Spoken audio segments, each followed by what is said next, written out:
Bienvenue à Bibliothèque Médicis. Quelle heure est-il là-bas? Quelle heure est-il là-bas? C'est une immense question au XXIe siècle, mais c'en était déjà une immense au XVIe siècle. Et c'est le sens et le fruit de vos recherches. Serge Kosinski, vous publiez au Seuil « Quelle heure est-il là-bas » Là-bas où? Là-bas, c'est à la fois à Istanbul et à Mexico, puisque c'est une espèce d'interrogation sur ce XVIe siècle qui m'intéresse beaucoup comme le début de la mondialisation. Et c'est en fait une réflexion sur le fait que depuis la découverte du Nouveau Monde, l'islam et le Nouveau Monde ont partie liés. Ce n'est pas du tout une espèce de lien récent lié à un événement new-yorkais bien connu, mais qu'il y a quelque chose qui fait que les terres d'islam et le Nouveau Monde sont indissociables depuis 5 siècles. Et elles le savent, l'une et l'autre, à cette époque? Elles s'intéressent réciproquement l'une à l'autre. Et ça, on le sait très peu. C'est-à-dire que des gens à Mexico se passionnent pour l'histoire de la Turquie et qu'à Istanbul, on écrit une extraordinaire chronique de la conquête, de la découverte, de la colonisation du Nouveau Monde. Vous le dites, les terres d'islam et l'Amérique sont deux puissants réservoirs d'imaginaire. Et ça veut dire que déjà à la fin de la Renaissance, on commençait à penser le monde. Oui, et que par exemple, l'islam pense l'Amérique. Ce à quoi on n'est pas très habitués, nous les historiens qui fragmentons l'histoire du monde en petites tranches continentales ou régionales. Quand dans certaines régions il fait jour, dans d'autres il fait nuit, lorsque dans l'une le jour se lève, dans d'autres la nuit tombe, aujourd'hui ce propos peut être banal, mais il est signé d'Heinrich Martin, vous direz tout à l'heure qui c'est, dans son livre Répertoire des temps en 1606. Et à Mexico. Et c'est déjà la mondialisation. C'est une première mondialisation avec déjà des partenaires, l'islam, l'Amérique, et puis le prochain livre sera sur la Chine, puisqu'il y a aussi la Chine au XVIe siècle qui intervient là-dedans. Et qui sait ce qui se passe aussi ailleurs? Bien entendu. Bon. Et vous dites avant Internet et le téléphone mobile, c'est-à-dire il y a plus de 4 siècles, à Mexico on s'intéressait à Istanbul, et à Istanbul on regardait du côté du Mexico, c'est-à-dire qu'à l'Orient et à l'Occident, ces deux villes, Istanbul et Mexico, vont jouer des rôles de passeurs entre des cultures et des sociétés complètement différentes. Et en passant, dans un certain sens, au-dessus de l'Europe. On en parle. Bibliothèque Médicis rassemble donc des écrivains, des auteurs de grande renommée, et en tout cas de qualité, pour parler du monde de demain, en partant de très loin dans l'espace et dans le temps. Et en écoutant les hôtes de Bibliothèque Médicis, on trouvera peut-être des ressemblances, des correspondances qui ne manqueront ni d'intriguer, ni de passionner. Luc Ferry, La sagesse des mythes, chez Plon. On vit avec les mythes, il paraît qu'on parle même comme eux. Ah oui, ça, il y a beaucoup d'expressions qui viennent de la mythologie grecque, beaucoup plus que de la Bible d'ailleurs, curieusement, je me suis aperçu en retravaillant la mythologie se perd grecque. Dans un labyrinthe. Un dédale, oui. Toucher le Pactole, c'est le fleuve dans lequel Midas va se baigner et perd son toucher d'or, tomber de Charybde dans Scylla, suivre un fil d'Ariane, prendre le taureau par les cornes, enfin il y en a des centaines. La pomme de discorde. La pomme de discorde qui est une histoire magnifique. Ici, il n'y en aura pas de pomme de discorde, enfin peut-être, bon, on verra, oui, oui.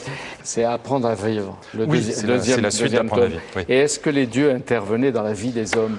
Ils intervenaient pour beaucoup de choses. Par exemple, ils couchaient très souvent avec les mortels, parce que ce qui est amusant dans la mythologie, c'est que les dieux trouvent les femmes mortelles beaucoup plus belles la plupart du temps, en tout cas plus séduisantes, plus charmantes que les déesses, parce qu'elles sont imparfaites. Et justement parce qu'elles peuvent se faner. Donc il y a une fascination des dieux pour les femmes.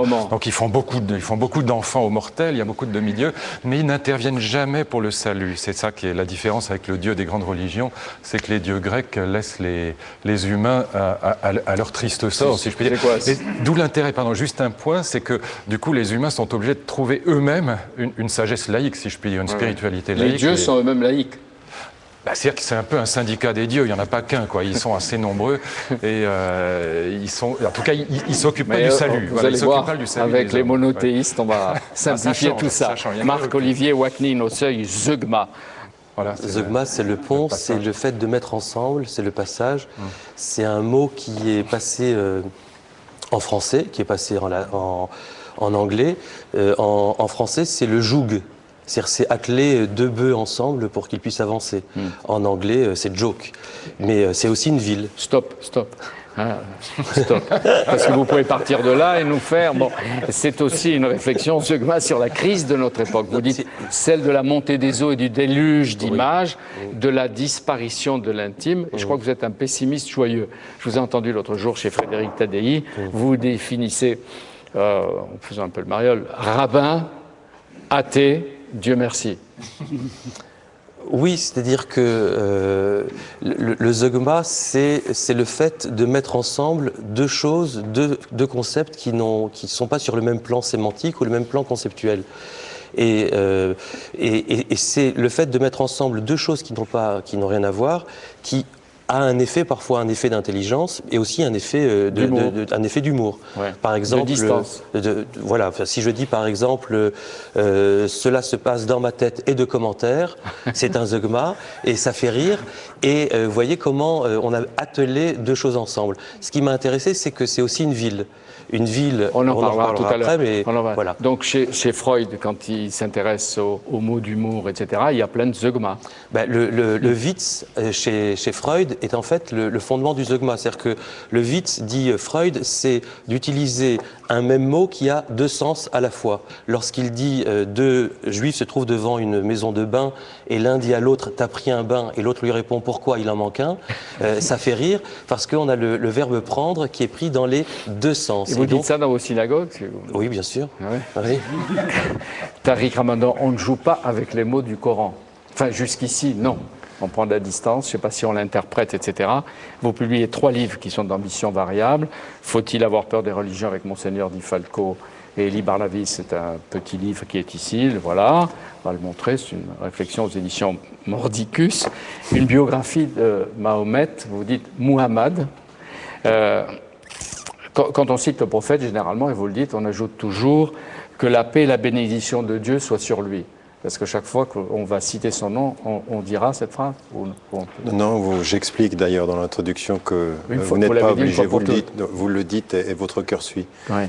Et qu'est-ce qui donne la liberté de le dire ou de ne pas le dire? Non, normalement on le dit. Le plus important, c'est que le cœur soit présent. C'est de ne pas citer le témoin central d'une religion sans avoir le rappel du créateur qui l'a envoyé. C'est une marque de respect. Alors, et aux presses du Châtelet, 3e livre, peut-être le plus important, hein, pour vous il compte, l'islam, la réforme radicale.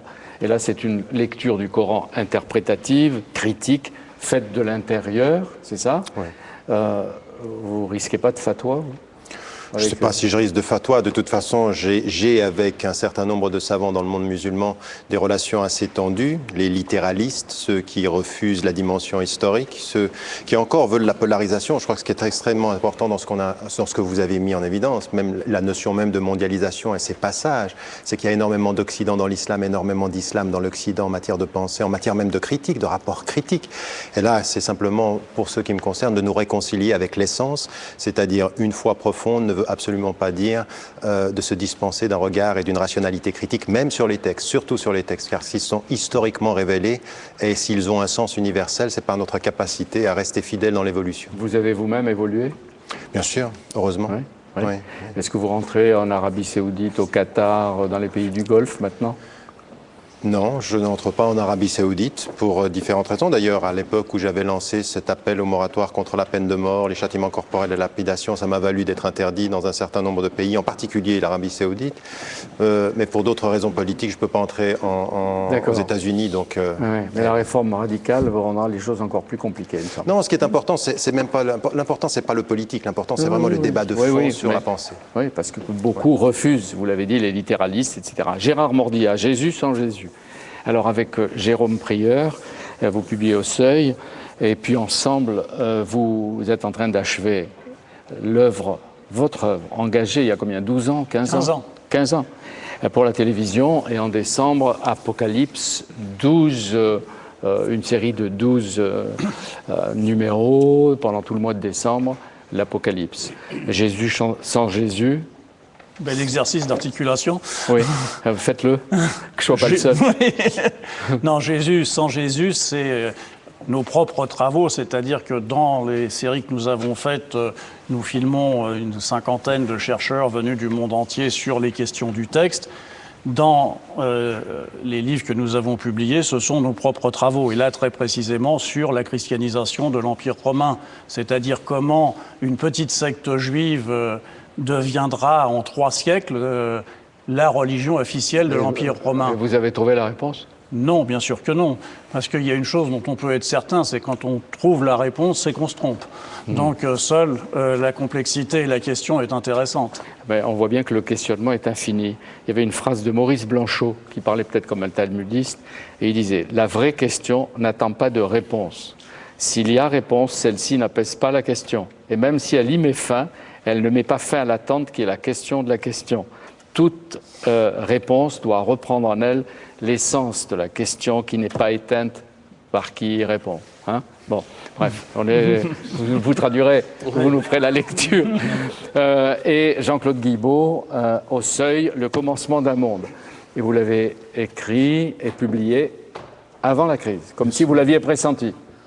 Vous savez, c'était pas, pour dire la vérité, c'était pas très difficile de prédire ce qui allait se passer. Voilà bien 5 ou 6 ans que quantité d'auteurs, notamment aux États-Unis, avaient écrit pratiquement noir sur blanc que le système néolibéral était devenu fou en se financiarisant et qu'il allait se fracasser contre un mur. Je cite d'ailleurs dans mon livre quelques textes, notamment, c'est un point de détail, mais dire maintenant qu'on ne l'avait pas prévu, il fallait vraiment ne pas lire des livres. En même temps, il y a trop de gens qui maintenant l'avaient prévu. Oui, alors maintenant, puisque c'est passé. Nous allons vivre un phénomène de décroissance. C'est-à-dire maintenant, il va y avoir à la fois les renégats et puis les vieux croyants. Il y a encore des gens qui disent, mais vous savez, si le système a échoué, c'est qu'il n'était pas encore assez financiarisé. Le commencement d'un monde, quel monde ? D'abord, nous sommes en train de vivre une mutation au moins aussi importante que la fin de l'Empire romain ou la Renaissance. C'est une évidence. Nous vivons ce que Karl Jaspers appelait un moment axial. Donc le monde qui naît, pour des tas de raisons. Nous vivons des tas de révolutions en même temps, économiques, technologiques, de toutes sortes. Donc il faut bien prendre conscience de la radicalité de ce que nous vivons. Le monde dans lequel nous entrons ne sera plus dominé par l'Occident, pour dire les choses clairement. La séquence de domination occidentale, qui aura duré 4 siècles, en effet, depuis le début de la Renaissance, cette séquence durant laquelle, par une espèce de hasard historique, on avait fini par identifier la modernité avec l'Europe, avec la culture occidentale, et c'est-à-dire la représentation du monde qui voyait un centre qui diffusait vers la périphérie les lumières, la culture, la puissance. Mais il va vous expliquer que ça ne date pas d'aujourd'hui. Mais quand vous avez vu l'aube de ce monde, à quel moment ? J'ai compris qu'un monde était fini en entendant les âneries de George W. Bush en février 2002 dans son fameux discours sur l'état de l'Union. Quand j'ai entendu ce discours-là, c'est-à-dire la croisade, l'axe du mal, nous sommes le bien, je suis le bien, je me suis dit, là, tout d'un coup, plus rien n'est audible. Donc depuis 2002. Plus rien n'est audible pour le reste du monde. Depuis 2002. Disons 2002. On enterre Bush, il s'en va. Bon, pas la peine d'ajouter une pelletée. Serge Gruzinski, pourquoi vous dites que l'Amérique et les terres d'islam ont leur sort lié depuis 1492 ?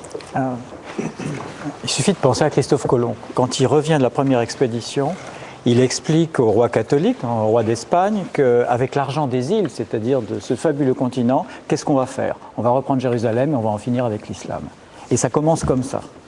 Et cette Amérique, ce nouveau monde a quelque chose de merveilleux pour les chrétiens, c'est qu'il n'y a pas de musulmans. C'est le seul endroit au monde. Les Portugais arrivent en Chine aussi il y a des musulmans, aux Philippines il y a des musulmans, il y en a partout, là il n'y en a pas.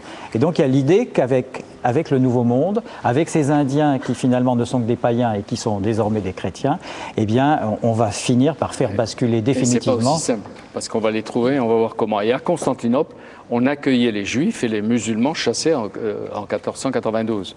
Il ne faut pas oublier que c'est vrai que le XVIe siècle, la Renaissance, c'est un moment fondamental pour l'Occident, mais c'est aussi un moment plus difficile pour les mondes de l'islam. La mondialisation, jusque-là, elle avait été islamique. Et l'Empire ottoman à l'époque, au XVIe siècle, c'est l'autre grande puissance face à l'Espagne. Et cette autre grande puissance, elle est très préoccupée tout de même de voir que le Coran n'a jamais parlé de l'Amérique. Les savants arabes, les savants de l'islam n'ont jamais parlé de l'Amérique, et qu'en plus, cette Amérique, elle est tombée aux mains des infidèles.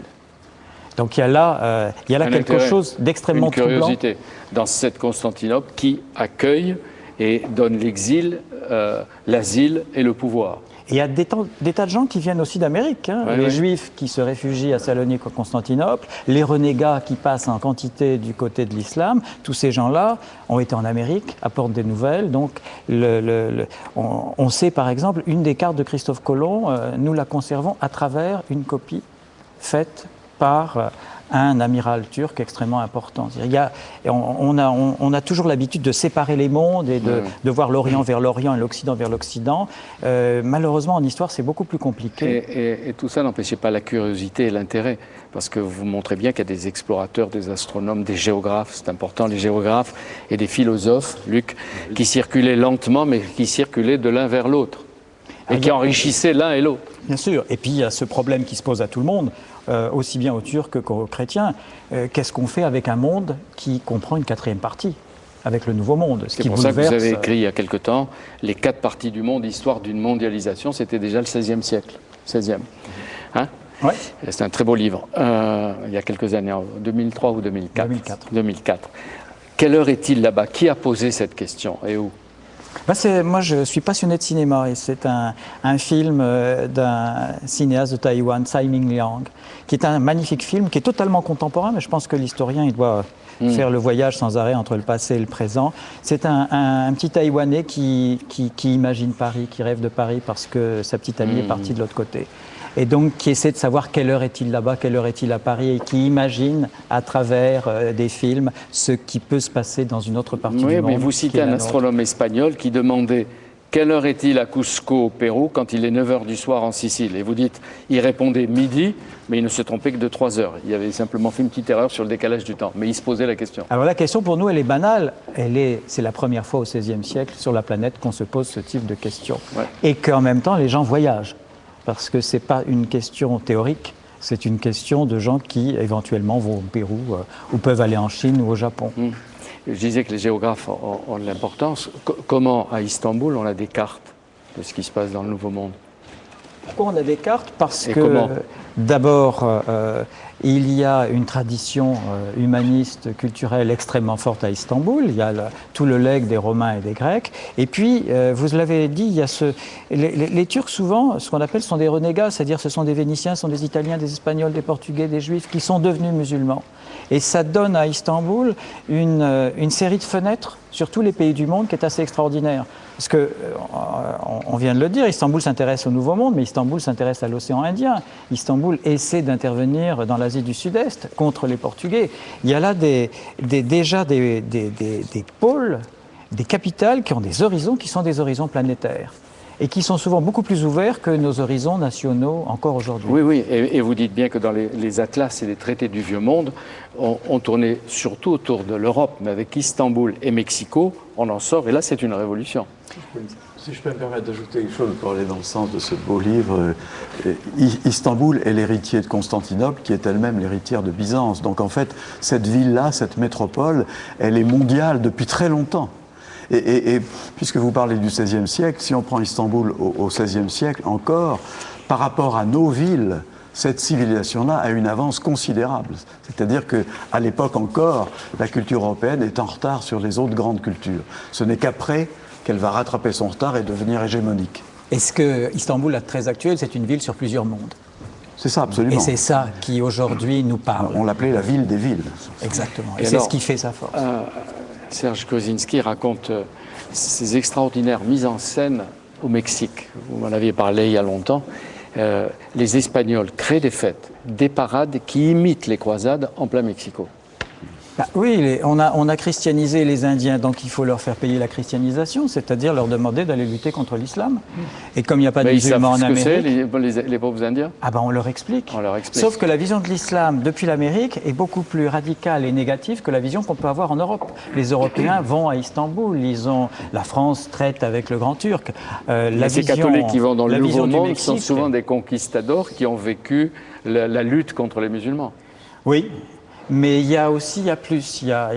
Souvent, on est très surpris. Des gens comme Las Casas, le grand défenseur des Indiens, ont des discours islamophobes qui seraient imprononçables aujourd'hui, parce que les Indiens, c'est ce qui va permettre justement de renouveler la chrétienté Alors ce qui est passionnant, c'est de voir comment, même s'il n'y a pas d'islam en Amérique, on met dans la tête des Indiens le fait que l'ennemi, finalement, c'est pas l'Européen, c'est toujours l'autre. C'est le musulman. et ce que je disais tout à l'heure, c'est encore plus fort, c'est-à-dire on leur dit, vous savez, vous avez eu la grâce de la foi, vous avez eu la chance de devenir chrétien, eh bien il faut, non pas que vous nous donniez votre argent, mais que vous alliez combattre contre l'islam. Évidemment, ça ne se produira jamais, tout ça est virtuel. Oui, donc au XVIe siècle, les deux se diabolisent, ils se combattent, mais en même temps, ils s'influencent l'un l'autre. Mais ils ont besoin, les chrétiens ont besoin de l'islam pour essayer d'avoir une certaine unité, pour essayer, dans le cas des Indiens, de justifier la conquête de l'Amérique. Si l'islam n'existait pas, il faudrait l'inventer du côté de l'Europe chrétienne. Cette affaire, d'abord, il n'y a même plus à l'inventer, il existe. Il y a eu un inventeur, on va en parler tout à l'heure. Et je m'adresse à Jean-Claude Guibaud, la dernière phrase du livre de Serge Grzelski. La leçon, c'est qu'on peut appartenir à plusieurs mondes et à plusieurs temps sans chercher à les réduire ou à les uniformiser. N'est-ce pas la seule façon d'apprivoiser aujourd'hui la globalité qui nous sert et qui nous envahit? C'est déjà. J'en profite pour dire que Serge Grzelski a déjà écrit il y a maintenant 10 ans un livre qui m'a beaucoup aidé qui s'appelle La pensée métisse. Voilà. Et donc, Vous le connaissiez? Oui, bien sûr. Non, pas ses livres, mais lui. Ah non, ben voilà, c'était une bonne occasion. Sans le connaître. Et vous connaissiez? Concernant l'islam, ce que vous disiez à propos des croisades, on pourrait d'ailleurs ajouter quelque chose qui est complètement oublié depuis, c'est qu'à l'époque de la première croisade et des croisades suivantes, les juifs et les musulmans sont alliés. Et que Saladin a à sa cour Maïmonide, et que vous savez quelle est la première décision de Saladin en 1187, quand il expulse les croisés, c'est de faire revenir la communauté juive à Jérusalem. Autrement dit, il y a un lien très étroit à l'époque entre judaïsme et islam. Tariq Ramadan, une réflexion sur le livre. Oui, non, mais tout ce qu'on entend est capital pour comprendre même notre situation aujourd'hui. C'est-à-dire qu'il y a plusieurs niveaux. Je ne pense pas que la relation commence uniquement au XVe siècle. Je pense que dans la fécondation mutuelle au niveau intellectuel, ça date d'avant cela. Ça date depuis le IXe siècle. On a des philosophes musulmans. Donc je pense qu'on a plusieurs niveaux d'interférence et de communication au niveau de la philosophie, au niveau de la pensée légale. On ne dit pas suffisamment que la pensée du droit, elle a été influencée des deux. Et puis ensuite, il y a toutes ces questions politiques. Et quand vous parlez, parce que je crois que c'est important, la mondialisation, ce rapport au monde, le déplacement du centre de gravité, c'est très important qu'on l'entende en Europe. C'est-à-dire qu'il n'y a pas que l'Europe et le centre avec la périphérie, mais il y a la Chine, donc, sur quoi vous allez vous intéresser, il y a l'Asie, il y a la Turquie et la relation avec l'Amérique du Sud. Alors Serge Grzelski, lui, fait partie de ces hommes qui font émerger du passé des civilisations, des moments, des ressemblances, etc. Un peu comme les archéologues, grâce à leurs fouilles, qui permettent de faire renaître des villes, une ville antique comme Zeugma. Vous avez commencé à dire que c'est une ville, oui. C'est une ville engloutie. Zeugma date du IIIe siècle avant l'ère chrétienne. Et lorsque Alexandre le Grand disparaît de la scène mondiale, ces généraux se partagent le monde. Vous avez Séleucos Ier qui va prendre la partie orientale. Alors qui va prendre Zeugma? C'est lui qui crée Zeugma. Il crée une ville. Et il va en créer plein de villes à son nom qui vont s'appeler Séleucie. Et puis en face, parce qu'il était très amoureux ou pour des raisons politiques différentes, il crée une autre ville, juste en face de la ville de Séleucie. Il crée une ville qui s'appelle Apamée, du nom de sa femme. Donc il y a une ville en son nom et une ville au nom de sa femme. Et entre les deux, il crée un pont de bateau tout à fait sophistiqué, tout à fait moderne. Et ça va être un pont extrêmement important puisqu'on est sur la route de la soie, entre Antioche et la Chine, et tous les commerçants qui vont de l'ouest vers l'est vont passer sur ce pont, et tous les gens qui vont de l'est vers l'ouest vont passer sur ce pont. Et à un certain moment, les gens qui venaient de l'est disent on va à Pamée, et les autres disent on va à Séleucos. Puis après ils se sont dit on va au pont tout simplement. On va à Zeugma. Et donc ils ont dit on va à Zeugma, on va au pont. Et pourquoi vous dites que quand vous parlez de Zeugma, vous avez une émotion? Non, pourquoi ça vous émeut? Moi j'ai plusieurs émotions, mais j'en ai une particulière, c'est que je me suis dit c'est pas possible que je sois tellement attiré par cette ville, il doit y avoir quelque chose. Et je me suis aperçu que à 100 km de Zeugma, il y a la ville de Haran, et Haran c'est la ville où dans la Bible Abraham entend pour la première fois la parole de Dieu qui lui dit « Lech lecha, va-t'en, va vers le pays que je te montrerai ». Donc c'est véritablement, si vous voulez, un lieu originaire pour la pensée Vous allez nous biblique et faire donc croire pour la pensée... que tout est dans tout, là. Bon, mais le travail que vous faites aussi... Hein, Oui. que vous faites aussi, comme Gérard Mordier ou C'est un Tariq mythe, Ramadan, c'est un mythe. c'est de creuser les textes sacrés, de les lire et de les relire. Pour vous, ce qui est important, c'est de relire et que la pensée, la relecture fait sortir de l'habitude des perles ou des diamants. Mais vous allez jusqu'à critiquer les textes sacrés, vous ? Ah, complètement. C'est-à-dire que c'est pas qu'on les critique, c'est-à-dire que les textes sacrés comprennent On les à la interprète. fois. Oui, mais le texte sacré comprenne à la fois le texte et l'impératif d'interprétation. C'est-à-dire que l'interprétation n'est pas une critique qui viendrait de l'extérieur. La critique, elle est déjà interne au texte. Et que dans Il faut toute la savoir le tradition. découvrir. Oui, enfin, on a les outils. C'est-à-dire que, d'une certaine manière, toute l'histoire de la pensée juive, c'est l'histoire de la transmission d'un texte qui ne bouge pas, qui est la loi écrite, et en même temps la transmission des outils qui permettent l'interprétation et qui sont la loi orale. Et ça va jusque aller contre la vérité du texte ou contre la vérité de Dieu. Et c'est là où on pense se trouve le nœud même de la pensée juive, ce qu'on va appeler le Talmud, c'est-à-dire contre une parole théologique imposée, c'est une parole anthropologique qui est proposée. Et la liberté de l'homme, elle est dans cette interprétation. C'est la liberté d'inventer, comme dit Ricoeur, pour inventer la liberté. Vous dites aussi penser, c'est prendre des risques, c'est parfois combattre et c'est réconcilier. Et vous dites à condition de se parler. Il y a des personnes, dites-vous, qui se parlent dans la violence et d'autres dont la violence consiste à ne pas se parler. Est-ce que ça veut dire que vous êtes favorable aux discussions entre Israël et le Hamas, par exemple, ou avec le Hezbollah, pour aller dans la logique de toutes vos études ? Pour moi, il est extrêmement important de parler, de dialoguer. Est-ce que je dialoguerai avec le Hamas? Le Hamas étant une entité politique, je ne suis pas un politicien, je ne m'engage pas à dire je vais dialoguer avec le Hamas, mais avec tous mes collègues des universités, tous les penseurs de l'islam, c'est avec une grande joie avec laquelle je m'asserai avec eux pour discuter à la fois des textes, à la fois des idées, à la fois de la politique et de réfléchir ensemble pour faire avancer la paix. Je suis sûr que dans le Coran ou dans le Talmud, on trouve peut-être des phrases ou des éléments ou des arguments pour répondre à la crise que nous vivons aujourd'hui, financière, morale, etc. Du Shabbat, il y a une phrase magnifique. Ouais.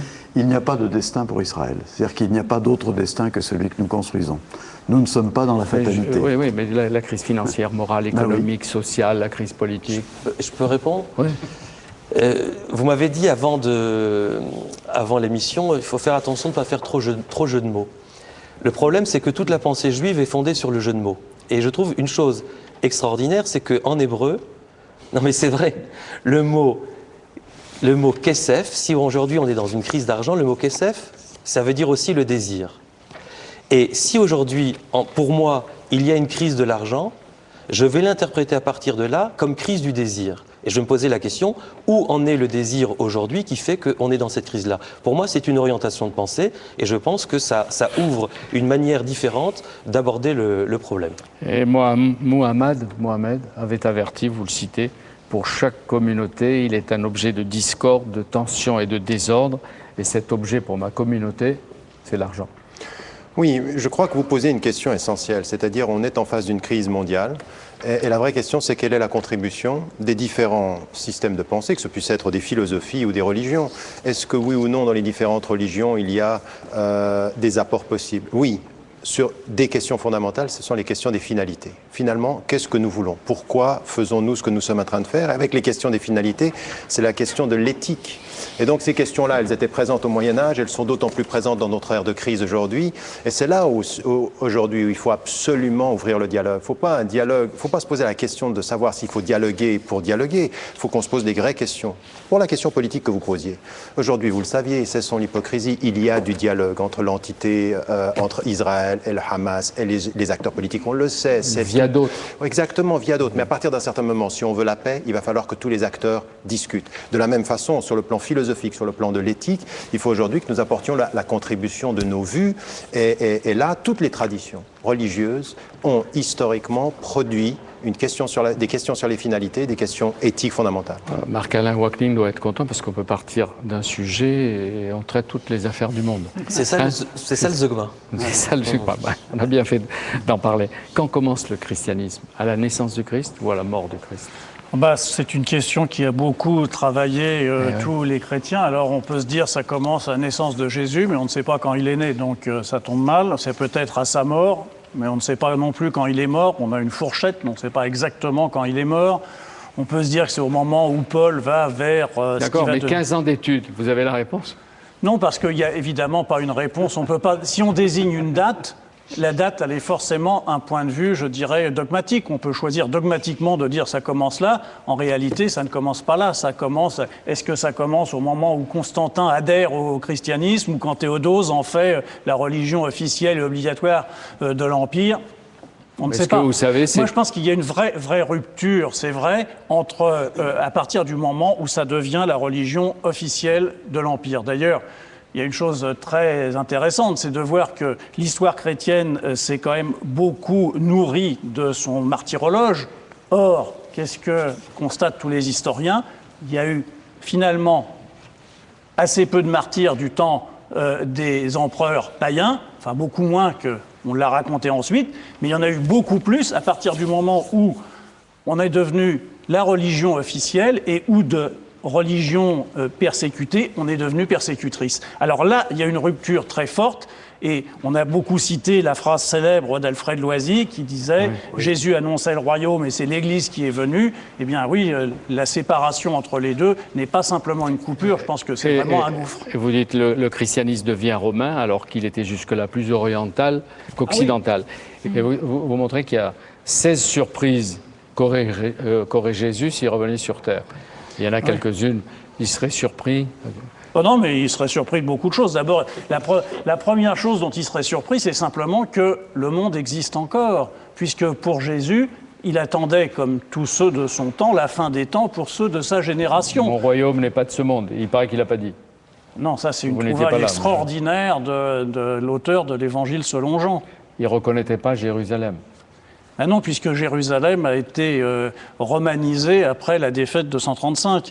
Enfin, il y a énormément de choses. Enfin, il ne reconnaîtrait pas qu'on le célèbre en image, il ne reconnaîtrait pas qu'on le prenne pour le Fils de Dieu, voire pour Dieu lui-même. Enfin, tout ça est absolument inconcevable dans la pensée. Il ne serait pas chrétien, quoi. Il ne l'a jamais été. Ouais. Il n'a jamais rencontré de chrétien, il ne l'a jamais été, il n'a jamais pensé ce que serait le christianisme. Le christianisme, alors... Qu'est-ce qui a fait son succès? Les raisons sont multiples et très difficiles à en faire la liste complète, mais c'est certain que Jésus, lui, est resté juif de sa naissance à sa mort. Vous dites la première surprise, il ne pourrait pas lire la Bible parce qu'il parlait ni grec ni latin. Oui, enfin, il ne pourrait pas lire le Nouveau Testament. Ben oui, bien sûr, il parlait hébreu ou araméen. Il parlait peut-être les deux, mais... Alors, on a fait des théories, mais évidemment, on peut dire aussi, s'il était Dieu, bien sûr, il pourrait lire le grec sans aucun problème, mais... Ouais.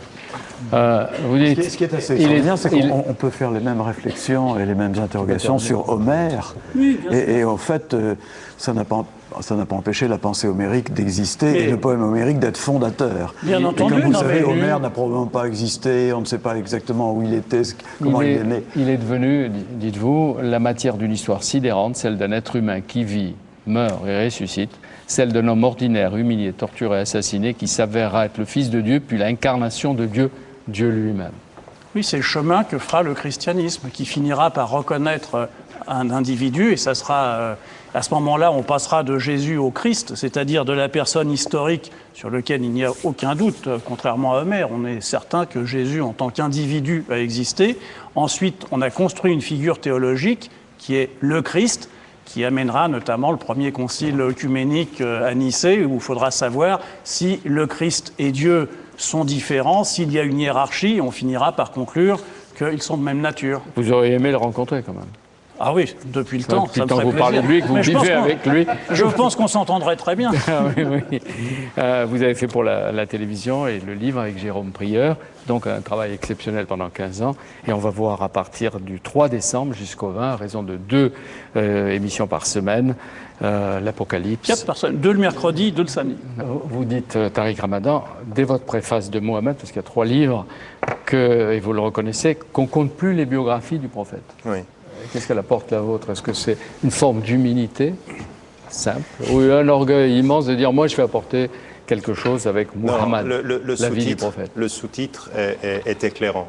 Les C'est enseignements. les enseignements spirituels et contemporains. En fait, c'est revenir sur les faits historiques pour nous dire, et essayer de réfléchir, qu'est-ce que spirituellement, en termes de sens, de quête de sens, ils disent pour aujourd'hui, et qu'est-ce qu'ils peuvent dire aussi sur les questions sociales. Je veux dire, je parle par exemple pour les musulmans de l'intérieur, sur la question du rapport aux mosquées, des femmes, des pauvres, des finalités, et puis plus généralement pour les non-musulmans, vraiment le message spirituel. Je veux dire, un chrétien, un juif, un bouddhiste, un athée qui lit ce livre se dit mais attendez, il y a tellement de choses en termes de valeurs que nous avons en commun. Vous sur dites la question. l'unicité de Dieu, le statut du Coran, la prière, la vie après la mort, ça c'est les messages essentiels. Et vous racontez quand même toute sa vie et en même temps sa personnalité dans des situations qu'il a connues et à partir desquelles il y a ces enseignements qui Bien sûr, des choses sur lesquelles on ne s'attarde pas suffisamment. Par exemple, l'exil qui le fait partir de la Mecque à Médine, c'est un exil qui va le faire passer d'une culture à une autre, même à l'époque. Et donc, rester fidèle à des principes tout en acceptant la diversité des cultures, des goûts et des attitudes, la présence des femmes extrêmement forte à Médine alors qu'elle ne l'était pas à la Mecque. Et ça, c'est un enseignement sur lequel les musulmans aujourd'hui doivent absolument réfléchir. Et comment et quand la révélation a-t-elle lieu? Selon la tradition musulmane, la révélation commence quand il a 40 ans et donc commence par l'intermédiaire de l'ange Gabriel. Et là, c'est la filiation avec toutes les religions, la tradition monothéiste. Et donc, à partir de ce moment-là, pendant 23 années, des révélations vont venir. Et c'est ça qui est important, c'est de se souvenir que la parole éternelle pour les musulmans, la parole de Dieu, s'inscrit dans une histoire de 23 années et que vous ne comprenez la substance du texte que dans la relation au contexte historique. Et donc, il y a un travail de rationalité, de compréhension, d'interprétation, ce dont on parlait. Peut-être pas aussi large et étendu sur le travail sur les mots, mais dans une filiation, une tradition historique importante. Au moment de la révélation, il a 40 ans. Il est avec sa première épouse, Khadija, ou une autre beaucoup plus jeune? Non, il est avec sa première... Il en aura combien d'épouses? Alors, il en aura, selon la tradition, 9 ou 11 épouses, selon comment on considère également le statut de certaines d'entre elles. Est-ce qu'il est recommandé de limiter? Le Coran donne une limitation.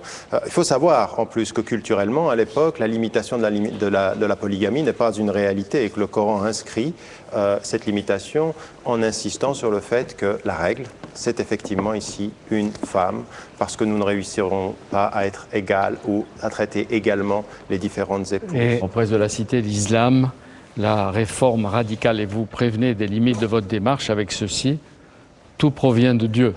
Non, ça c'est l'éditeur. Il n'y a absolument pas de limite dans ceci. Ce qui est important, c'est le sous-titre éthique et libération. Il y a un certain nombre de phrases assez critiques. Vous estimez, Tariq Ramadan, que le monde musulman doit repenser les termes et les modalités du chemin de la réforme aujourd'hui? Bien sûr. Je pense qu'aujourd'hui, vous savez, depuis plus de 150 ans dans le monde musulman, on utilise un concept qui s'appelle l'ijtihad, c'est-à-dire la lecture critique des textes. Et pourtant, rien n'a effectivement évolué. Nous n'avons pas apporté cette contribution. Ce qui caractérisait l'islam au Moyen-Âge jusqu'au XVe siècle, c'est une pensée extrêmement créative, extrêmement audacieuse, extrêmement courageuse intellectuellement, scientifiquement, philosophiquement. Et je pense qu'autour du XIIIe, XIVe siècle, il y a un arrêt de frilosité. Mais je pense que jusqu'à aujourd'hui, nous avons une pensée réformiste qui existe, mais qui est une réforme de l'adaptation. On s'adapte et l'on cherche... Et vous dites qu'il faut la réforme de la transformation. Exactement. Et je pense en quoi la réforme, elle doit être radicale? Elle doit être radicale, c'est par un déplacement du centre de gravité. en islam, c'est-à-dire l'autorité des personnes qui ne doivent pas simplement s'arrêter à l'autorité des savants des textes. Jusqu'à aujourd'hui, ceux qui donnent le la de l'éthique appliquée en islam sont souvent des gens qui connaissent les textes, beaucoup moins les sciences contemporaines. Alors, ils l'admettent, par exemple, qu'ils ont limité, par exemple, quand il s'agit de médecine. Nous avons aujourd'hui des opinions légales de savants musulmans extrêmement pointus en médecine. Pourquoi? Parce qu'ils s'appuient sur les avis autorisés des médecins, parce qu'ils connaissent. Mais aujourd'hui, on a des gens qui viennent nous dire il y a une éthique, il y a une économie islamique. Alors je dis non, il n'y a pas d'économie islamique. Il y a une économie, mais il y a une éthique islamique en économie. Et c'est pas pareil. Ça veut dire qu'il y a des finalités, il y a une discussion. L'éthique de l'islam n'est en aucun cas universelle. Voilà, Si, pas la si, prétention universelle. Elle peut avoir la prétention de l'universel à la seule condition qu'elle comprenne que c'est une éthique partagée par d'autres. C'est-à-dire que la question des finalités, elle n'est pas strictement, exclusivement musulmane. On va avoir une éthique rationaliste, on va avoir une éthique juive, une éthique protestante, une éthique catholique, et celles-ci doivent débattre ensemble de quel type d'éthique appliquée nous apportons à la question de l'économie, à la question par exemple de l'environnement aujourd'hui. La pensée musulmane est absente des questions fondamentales aujourd'hui. On se préoccupe beaucoup plus de la protection. On a une pensée beaucoup plus frileuse Donc que vous créatrice. dites on peut le faire parce que je le dis de l'intérieur de ce monde-là. Et même comme ça, c'est pas accepté. Toutes les questions sont légitimes. Maintenant, les modalités, les termes de la réponse, la façon d'articuler la réponse, on ne doit pas l'attendre. Je veux dire, je vais vous prendre un exemple. Quand j'ai parlé du moratoire sur les châtiments corporels, la lapidation et la peine de mort. Je ne peux pas entrer en Arabie Saoudite pour cela. Mais qu'est-ce que j'ai fait? C'est au nom de l'islam, à partir des textes, que je dis que ça n'est inapplicable. Et que ce que je demande, c'est ouvrir un débat de l'intérieur. De l'Occident, on m'a regardé de haut en disant mais attendez, il faut condamner tout de suite. C'est joli dans les salons parisiens de condamner, mais ça ne fait pas avancer la pensée de l'intérieur. Par contre, aujourd'hui, appelez les savants à dire mais qu'est-ce que disent les textes? Est-ce qu'en fait... Mais ils ne veulent pas. Les autorités de l'islam n'en veulent pas. Je vais vous dire une chose. Et vous pourrez vous réduire au silence si vous n'étiez pas en Occident. Bien sûr. Non mais attendez, exactement. Moi, ce que je dis, c'est que la pensée musulmane contemporaine va beaucoup évoluer par la pensée qui se produit à la périphérie et non pas au centre, c'est-à-dire en Occident et en Turquie et ailleurs que dans le monde arabe proprement dit. Ça, c'est une première des choses. La deuxième des choses qui est importante, c'est qu'effectivement, ils ne le veulent pas. Mais j'aimerais vous dire que dans les dernières années, sur cette question de l'appel, ça a été entendu. Il y a des savants qui disent mais oui, il faut qu'on ouvre ce débat. C'est-à-dire qu'il faut qu'on secoue. C'est ça la radicalité d'une pensée. Mais ce débat, il ne peut avoir lieu qu'en Occident. Non, je crois qu'il faut faire attention aussi. Il a lieu en Occident, mais dans beaucoup de pays musulmans aujourd'hui. Je suis allé au Maroc, je suis allé au Pakistan, en Indonésie. Vous avez une pensée critique. Il y a un conseil des savants en Indonésie où il y a 9 femmes qui siègent. Dans aucun pays arabe, c'est possible, ça. Et donc, il faut aussi voir ça. Il ne faut pas que de l'Occident, de nouveau, on refasse quelque chose qui soit concentrer notre attention sur tout se passe. Luc Ferry, vous y croyez? Non, mais je comprends ton point de vue, mais en même temps... Si, c'est un point de vue, c'est un point de vue. On a tous un point de vue sur le sujet. Mais l'idée de moratoire sur la lapidation, moi, je fais partie de ceux qui, dans les salons parisiens, pardonne-moi, considèrent que c'est quand même une idée absurde. C'est-à-dire qu'on soit obligé de dire, voilà, il faut essayer de faire avancer les choses de l'intérieur. Si on les braque, ça va être compliqué. Bon, d'accord, qu'on ouvre un débat. Attends, excuse-moi, juste je finis la phrase. Mais enfin, l'idée de moratoire sur une pratique aussi abjecte que la lapidation est quand même quelque chose d'insupportable. Non, mais attendez. Attends, pour toi peut-être, mais pour moi, c'est comme ça que ça se présente. J'aimerais quand même qu'on dise les choses très très clairement. J'ai dit. Mais j'ai dit que moi j'étais contre l'application de ces peines-là. Je l'ai dit. Maintenant, je veux être entendu par le monde musulman. Ni Luc Ferry, ni personne ne peut dire qu'il y ait des textes aujourd'hui qui disent ceci, pas simplement pour la lapidation, pour la peine de mort et les châtiments corporels. Les pratiquer en tout cas. Alors oui, non mais justement, l'hypocrisie en Occident... La pratique, les gens ne le savent pas, mais elle est vraiment abjecte. Elle est immonde, donc il y a quand même des limites. On peut discuter de ça. Excuse-moi, on ne peut pas discuter de ça comme si c'était un sujet comme un autre. Non, c'est pas un sujet comme un autre, mais j'aimerais qu'on entende l'argumentaire et non pas simplement la finalité. L'hypocrisie de l'Occident, c'est de condamner la pratique de la lapidation quand c'est au Nigeria et de se taire quand elle a lieu en Arabie Saoudite parce qu'ils ont de l'argent. Aujourd'hui, ma position, c'est de dire qu'on arrête tout cela. Mais c'est ça un moratoire, c'est qu'on arrête. Pourquoi êtes-vous pour le moratoire contre la peine de mort dans les États américains? parce que vous ne pouvez pas l'arrêter. Donc comprenez qu'il y D'ailleurs, il a est une pas démarche contre- pédagogique. Pour un moratoire. Non, je ne suis pas pour un moratoire sur la peine de Tout mort de aux suite, c'est une États-Unis. chose Je assez trouve ça- horrible pour je qu'on trouve ça- l'exige Quand tout de on suite. sait, pardon, Amnesty International aujourd'hui vous le dit clairement, et Jacques Chirac l'a dit, quand vous étiez vous-même au gouvernement, un moratoire sur la peine de mort en Chine. Pourquoi? Parce qu'aujourd'hui, si vous demandez que ça s'arrête, ça ne se passera pas comme ça. Je ne suis pas Jacques Chirac, je ne sais pas ce qu'il a dit, mais non, sur les États-Unis, quand on sait, par exemple, aux États-Unis, et toutes les enquêtes, toutes les statistiques le montrent, qu'il y a 6% d'innocents qui sont condamnés à mort exécutés, donc on le sait après. Cette objection-là constitue pour moi une objection si grande. Non, juste, je termine la phrase.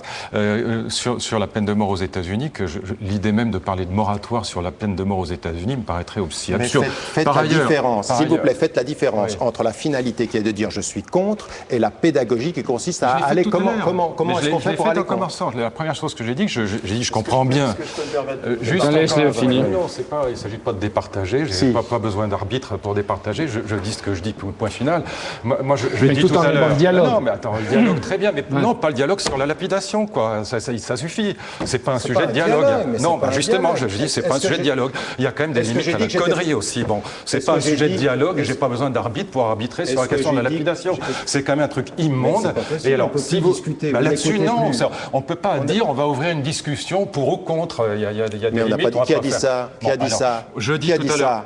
Qui a dit ça? Quand on dit qu'on ouvre un moratoire, ça veut dire qu'on cesse l'application. C'est ça que ça veut dire. Non, c'est pas ça. C'est qu'on cesse l'application et on ouvre une discussion sur la Évidemment, parce qu'il y a des légitimité de la textes chose. et que vous savez que c'est pratiqué. En tout cas, moi, ce que je pense là-dessus, c'est que si les intellectuels arabes, ou pas arabes d'ailleurs, musulmans, si les intellectuels musulmans avaient une position claire, ferme sur un certain nombre de sujets de ce type, ce serait beaucoup plus efficace que d'avoir comme ça.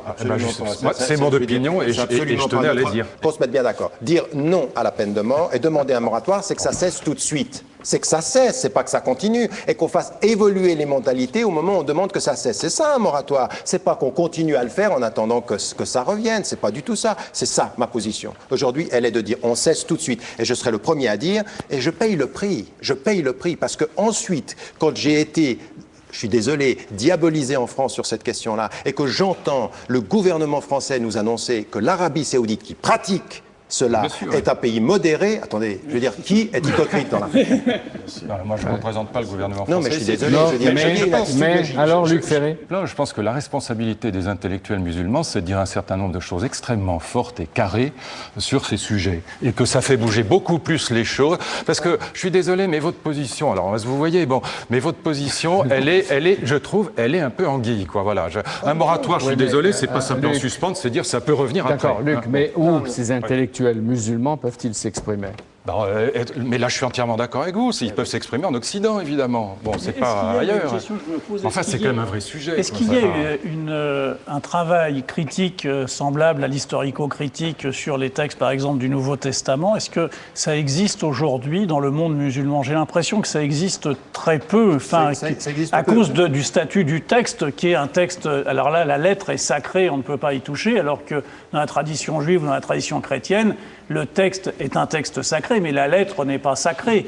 Donc il y a dans 325 000 variantes dans l'édition savante du Nouveau Testament. Et dans la Bible juive, il y a des passages qui sont en araméen. Donc, je crois que vous avez raison sur un point. Je pense le statut du Coran comme étant la parole divine, c'est quelque chose qui a un poids maintenant. Dans l'approche critique et historico-critique, c'est-à-dire d'interprétation en fonction du contexte, tout cela existe et a existé dès le début de la tradition légale musulmane, parce que l'islam est aussi une orthopraxie au sens où c'est lié à une dimension légale. Donc tout cela a existé. Maintenant, encore une fois, quand vous avez des textes et quand vous avez des textes où vous avez des mouvements qui s'y réfèrent, toute la question est de savoir comment vous engagez un débat rationnel, rationaliste, critique par rapport à des textes, dans des sociétés où aujourd'hui l'islam est instrumentalisé dans un sens ou dans l'autre. Il faut se poser la question de la sagesse et de la pédagogie du changement et non pas simplement des principes qui parfois se cachent derrière. C'est la réforme radicale. Marc-Alain Waknin. Ce qui est important, me semble-t-il, c'est la capacité au sein même de l'islam, d'un point de vue légal, de faire évoluer le texte et l'interprétation pour arriver, je vais vous donner un exemple. Excusez-moi, je vais rendre la parole tout de suite, mais je suis choqué même que vous mettiez sur le même plan la peine de mort que j'abomine et que je condamne, et la lapidation. La lapidation, il faut quand même rappeler ce que c'est. Donc on enterre la femme jusqu'au cou. C'est pas la femme seulement d'abord, et c'est attendez, d'abord... Mais c'est la femme, il faut le dire, la lapidation. Alors, allez, Écoutez, Luc vous voyez, Ferry. c'est là que je ne peux pas accepter ça. Et en même temps, il est quand même, dans la pratique, comme dans un certain nombre de textes, il est dit qu'on doit prendre des cailloux qui sont suffisamment petits pour que ça blesse bien, et pas trop gros, parce qu'il ne faut pas que ça tue tout de suite. Je veux dire, il faut quand même rappeler ce que c'est. Alors, l'anecdote, mais prenez... Oh, l'anecdote. Non, attendez, je suis L'anecdote, désolé. on tue avec... Mais ça se C'est là qu'on pratique peut au Pakistan, en Afghanistan. Comment vous dites, c'est une anecdote?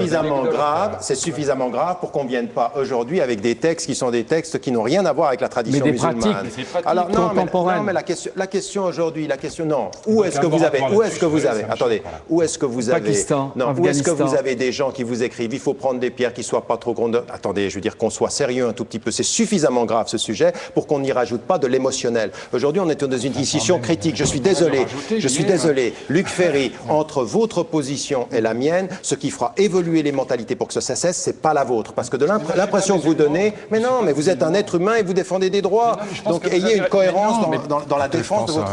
Non, il faut être cohérent. Il y a de la cohérence. Mais vous êtes musulman, vous avez une responsabilité particulière. Je crois que je la prends, non? Mais je ne suis pas convaincu que vous la preniez suffisamment. Attendez, je dépends un certain nombre de positions. Ce qu'on attend, justement, moi, ce que j'attends des intellectuels musulmans, et Dieu sait que vous en êtes un, et de talent, c'est que vous portiez cette parole-là de manière beaucoup plus claire, beaucoup plus nette. Et je suis désolé, on parlait tout à l'heure de pédagogie et d'efficacité. Je pense qu'en termes de pédagogie, de stratégie et d'efficacité, on aimerait que cette parole soit claire et que vous la portiez. Est-ce que je peux vous demander où est le manque de clarté entre quelqu'un qui vous dit aujourd'hui, et c'est ce que je dis partout, c'est-à-dire dans le monde musulman comme en Europe, je suis contre l'application, et au nom des textes de l'islam, ces applications ne sont pas possibles. Est-ce que vous voulez quelque chose qui soit plus clair que cela? Moi, je crois qu'il est très important répondez à de ma faire la question. critique des textes. Et que ce que vous souleviez, le problème du Coran, qui est parole donnée, qui est un bloc absolument inattaquable, renvoie à quelque chose, effectivement, qui pose un très grand problème, puisque si ce texte ne peut pas être critiqué, si ce texte, on ne peut pas en chercher les racines juives et judéo-chrétiennes. Par exemple, Sarah Strumza, qui est la grande islamologue israélienne, disait qu'un des problèmes qu'elle affrontait, c'est que beaucoup de ses collègues musulmans ignoraient aujourd'hui l'hébreu biblique et l'araméen biblique. Donc, sous le texte du Coran tel qu'il a été canonisé, si je puis dire, ils ne pouvaient plus lire l'origine du texte. Et donc, cette critique des textes et donc de ce bloc incriticable qu'est le Coran porte en soi... Alors, Luc Ferry, vous laisse faire entendre. Non, mais on ne va pas en tourner en rond. Alors. Mais non, parce que dire je suis pour l'arrêt, la suspension, etc. Mais quand on ajoute pour un moratoire, je suis désolé, un moratoire, ça veut dire qu'on suspend quelque chose. Bon. Et donc, ça veut dire que ça peut revenir. Je suis désolé, c'est ça que ça veut dire. Vous auriez dû ajouter, si je peux me permettre, qu'au fond, quelle est la première condamnation fulgurante de la lapidation qui n'est pas condamnée, dans la pensée grecque, c'est la femme adultère. C'est d'ailleurs le plus beau passage de l'Évangile à mes yeux. C'est le plus beau passage. Et quand vous regardez le texte de l'Évangile, ce qui est absolument magnifique, Jésus joue avec le sable, il est en train de jouer comme ça, il se met un petit peu en dehors du cercle. Voilà, il fait des dessins par terre, il se met un petit peu en dehors du cercle. Et ce passage-là, il est évidemment sublime. Il y a d'ailleurs un autre passage dans l'Évangile que je trouve absolument magnifique, c'est évidemment la parabole des talents qui va rompre avec ce monde aristocratique qu'est le monde grec. Et la parabole des talents, elle va dire une chose qui est absolument merveilleuse et qui va fonder, à mon avis, tout l'humanisme dans ce qu'il a de plus beau. C'est l'idée que la dignité d'un être humain ne dépend pas de ce qu'il a reçu au départ, ce qui est le monde aristocratique, mais la dignité d'un être humain dépend de ce qu'il va en faire, non pas de la nature, mais de la liberté. Cette idée-là, elle va évidemment traverser tout l'humanisme dans ce qu'il a de plus beau. Sauf que la parabole des talents elle va pas être appliquée. Non, mais elle se termine par une phrase terrible. Oui. Faites venir mes ennemis, ceux qui n'ont pas voulu que je règne, et exécutez-les et égorgez-les en ma présence. Évangile de Luc. Ça, il est content. Non, mais parce que Est-ce qu'on peut arriver... Vous donnez le symbole de la corde. Vous dites la corde, c'est l'espérance. La corde, quand on les entend, est-ce qu'on peut leur donner la corde? Chacun est lié à travers elle. C'est vrai qu'en hébreu, la corde et l'espérance, c'est le mot. Je pense qu'il y a une espérance parce que justement, comme vous l'avez dit tout à l'heure, il y a un dialogue. Mais vous prenez le cas de l'Évangile, où on voit qu'il y a encore, dans l'Évangile, il y a une lapidation. Si vous regardez les textes juifs de la Torah, il y a une lapidation, il y a une mise à mort, etc. Il y a 4 catégories de mise à mort. Et ce qui fait que, justement, on est dans un judaïsme moderne et contemporain, c'est qu'il y a eu des interprétations, qu'il y a eu le Talmud, et que contrairement... Il y avait quand même la lapidation, on peut avoir des interprétations. Non, mais ce que je veux dire, ce qu'a fait le Talmud, c'est de transformer la loi divine où il y avait la peine de mort en loi humaine où il n'y a plus supprimer le paragraphe. Mais non, où il n'y a et plus la réalité. Enfin, vous l'avez supprimé, la réalité. Non, mais où il y a justement, où il y a sinon, plus... symboliquement. Où il n'y a plus la peine de mort. Non, ce que je veux dire, c'est que la force de l'interprétation peut transformer la réalité. Luc Ferry, les mythes grecs, Gaïa, la terre, Ouranos, etc. Le sens aujourd'hui. Écoutez, il y a, à mon avis, un passage dans Homère qui dit le sens des mythes. D'ailleurs, je vais faire comme un autre ami, je vais raconter. C'est le moment où Ulysse s'arrête chez Calypso. Tout le monde connaît ça, ou presque tout le monde connaît ça. En tout cas, on l'a étudié à l'école. Et il y a un moment où Ulysse, quand il a gagné la guerre de Troie, veut rentrer chez lui. Et chez lui, c'est Ita qui veut retrouver son fils Télémaque, sa femme Pénélope, son père Laërte. Et il va mettre 10 ans à rentrer chez lui. Il va rester 7 ans sur l'île de Calypso. En grec, Calypso, Kaluptein, c'est celle qui cache. Calypso, elle est sublimissime, elle est absolument ravissante, c'est un canon atomique, elle est folle amoureuse d'Ulysse, elle passe son temps à faire l'amour avec lui. L'île est décrite comme un paradis, c'est l'île la plus belle du monde, d'ailleurs elle est tellement belle qu'elle n'est même pas vraiment dans le monde. Il y a plein de petites nymphètes secondaires qui s'occupent des 2 amants, et tous les soirs, Ulysse pleure parce qu'il veut rentrer chez lui. Et à un moment où, pour des raisons que je ne raconte pas, qui sont d'ailleurs très amusantes, Athéna demande à Zeus d'envoyer Hermès, son messager, pour dire à Calypso, il faut que tu laisses rentrer Ulysse. Et Calypso invente un stratagème pour le garder, qui va vous dire l'essence du mythe grec. Le stratagème, c'est que Calypso lui dit, si tu restes avec moi, je t'offrirai l'immortalité et la jeunesse éternelle. Elle a rajouté la jeunesse parce qu'elle pense à sa copine Aurore, une fille de Titan, une titanide, qui est tombée elle aussi amoureuse d'un mortel. Elle a demandé l'éternité, l'immortalité pour son amant, mais a oublié de demander la jeunesse. Donc le type se ratatine atrocement dans un coin du palais et elle le transforme en cigale. Bon, donc elle dit, je te donnerai l'immortalité et la jeunesse éternelle. Et Ulysse refuse. Et ça veut dire une chose par rapport au christianisme qui va naître 8 siècles après. Enfin, en gros, on va pas reprendre le débat, mais Homère, c'est le 8e siècle avant Jésus-Christ. Ça veut dire que par avance, si je puis dire, on a une réponse à la question de la vie bonne qui est non chrétienne, si je puis dire, non religieuse. C'est l'idée que, au fond, ce que veut dire Ulysse, c'est qu'une vie de mortel réussie, et pour lui, une vie de mortel réussie, c'est une vie accordée à l'ordre cosmique, une vie quand on a retrouvé son lieu naturel, qui est Ithaque pour lui. Donc une vie de mortel réussie est préférable à une vie d'immortel ratée. Et au fond, ça veut dire quoi? C'est-à-dire que le but de la vie humaine, la sagesse, le but de la vie humaine, la vie bonne, c'est pas l'immortalité, comme pour les croyants, pour les chrétiens, en tout cas pour beaucoup d'entre eux. C'est pas de gagner son salut, comme on dit, mais c'est d'accepter la mort, donc accepter le fait qu'on est mortel, et de chercher la vie bonne. À bien remplir sa propre vie. À bien remplir sa vie. Alors après, il y a la définition de la vie bonne, comme vie en accord avec l'ordre cosmique. C'est le personnage que vous admirez, ça sent. C'est-à-dire que, en gros, l'idée d'Ulysse, c'est que la vie bonne, c'est la vie en harmonie avec l'ordre cosmique. Donc c'est vraiment la sagesse pour les humains, pour les mortels, que définit le personnage d'Ulysse. Et après, dans les mythes grecs, vous aurez 2 autres types de mythes. Soit des gens qui sont un peu monstrueux et qui pêchent par ce que les Grecs appellent l'hubris, c'est-à-dire la démesure, et qui cassent le cosmos. Ils s'amusent à casser le cosmos. Et donc on envoie généralement des messagers des dieux pour les anéantir, soit des héros, justement, dont la tâche, comme Héraclès, est de casser la figure aux monstres qui pêchent par hubris et qui abîment le cosmos. Pourquoi c'est si important, ces mythes-là? Parce que s'il n'y avait pas d'ordre cosmique, il n'y aurait pas de définition de la vie bonne. La vie bonne étant la vie ajustée, ajointée, si je puis dire, à l'ordre du monde. C'est donc une définition de la sagesse qui est paradoxalement une définition laïque de la sagesse, une définition sans passer par la foi et sans passer par Dieu. Ce qui est marrant parce que c'est bourré de Dieu, cette affaire de mythologie, et en fait, il ne joue aucun rôle dans le salut. Et comment on peut être Ulysse aujourd'hui? Comment on peut être Ulysse aujourd'hui? Alors certainement en pratiquant ce que je viens de dire, c'est-à-dire en recherchant ce que j'appellerais une spiritualité laïque. C'est-à-dire que le monde dans lequel nous vivons, moi je crois on en parlait tout à l'heure avec Jean-Claude Guilbault, il est caractérisé par deux choses, c'est-à-dire par, à mon avis, une morale assez puissante en Occident qui est les droits de l'homme, mais qui au fond est assez universelle. Il y a le marché, on le voit avec la crise actuelle, avec ses bienfaits et ses méfaits. En gros, notre univers démocratique, c'est les droits de l'homme plus le marché, mais nous vivons dans un monde qui est sans spiritualité. Je veux dire par là, qui ne répond pas à la question de la vie bonne. Par exemple, on a un monde capitaliste dans lequel on ne sait absolument pas où on va. C'est-à-dire qu'on voit qu'on progresse toute la journée, mais cette progression même est complètement définalisée. Alors que dans le voyage d'Ulysse, ce qui est très frappant, et c'est ça qu'à mon avis, on peut rechercher aujourd'hui, c'est que dès le départ, il y a une finalité. Au fond, il y a une nostalgie de cette harmonie avec l'ordre cosmique qui définit le but du voyage. Et quand vous regardez, c'est très intéressant quand on relit le texte d'Homère comme ça, chaque fois qu'il y a des obstacles sur sa route, ce sont des obstacles qui cherchent à lui faire oublier le sens de sa vie. Par exemple, les lotophages ou la magicienne Circé. Bon, chaque fois, il y a la tentation de l'oubli. S'il mange un petit grain de loto, il va oublier complètement ce qu'il faisait même sur Terre. Et donc, on a cette finalité qui est bien tracée dans le voyage. Et je pense que c'est exactement ce qui nous manque dans l'univers capitaliste, pour l'appeler par son nom, dans lequel nous baignons aujourd'hui. Apprendre à vivre 2, il y aura un apprendre à vivre 3. Il y en aura 5, Ouais, si Dieu me prête vie, Oui.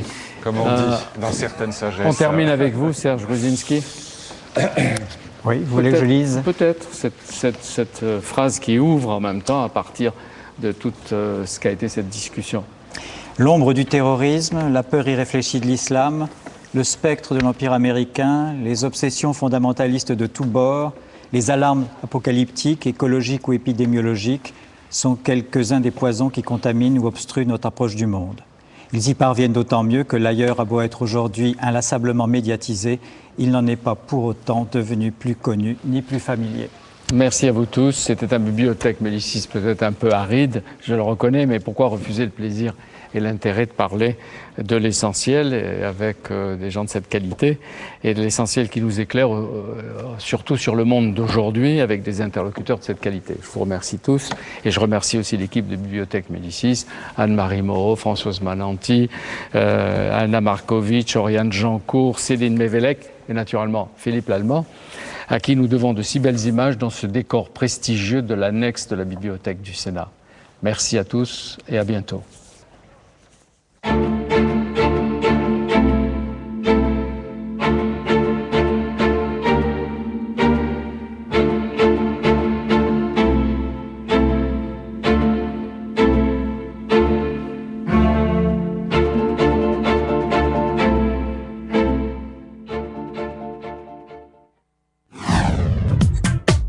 Alain de la Morandais est sans doute le prêtre le plus médiatique de France. De lui, on sait qu'il a été l'aumônier du monde politique. C'est à cette occasion qu'il s'est fait connaître du grand public.